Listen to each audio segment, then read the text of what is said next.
Are there rules in a sober living home? The most basic and fundamental rule at a sober living home is abstinence from drugs and alcohol.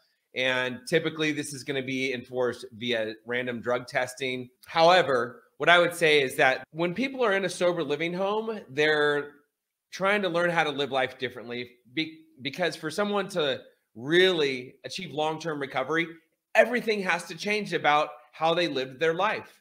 That means new eating habits, new sleeping habits, new exercise habits. You pray and meditate. You start working a 12-step program, new hobbies, new interests, new friends. Like, everything has to change. And if someone goes back to their old environment with no rules, or the rules that they were living by before they got clean and sober, like, it's just not going to work. So yeah, there has to be rules in a sober living home.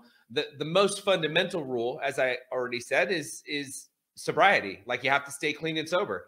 Beyond that, the highly structured sober living homes, which in my opinion are going to be better and give you a better chance of long-term recovery. Again, you're out of bed by 8 o'clock, your beds are made, chores are done, the home's immaculate, you're cleaning up after yourself, you're doing your chore, you're living, it's a community living space. So that means that you're cleaning up after yourself, because every single thing that you do affects everybody in the entire house. So as an alcoholic or drug addict in the addiction, I'm selfish, I'm self-centered, and it's all about Tim.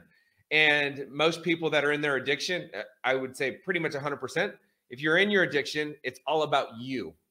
And so living in a community home, a sober living home, that means you learn how to live with other people. You learn how to clean up after yourself, every single thing that you do.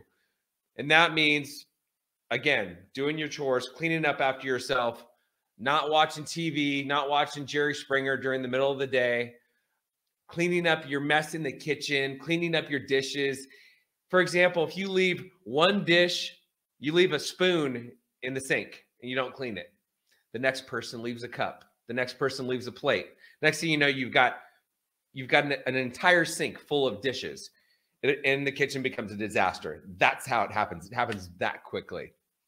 So the other thing about living at a sober living home, most sober living homes are going to be 12-step based, or it's a requirement that you're working a program of recovery. Typically, it's a 12-step program. It doesn't have to be a 12-step program. It can be smart recovery. It can be refuge recovery. It can be one of the other recovery programs. But typically at a sober living home, it's a requirement that you're working a program of recovery, because, again, living at a sober living home, you're learning how to live life differently. You're working on yourself. This is the only way you're going to learn how to become a different person and transform your life is by doing something, doing the work, as they say.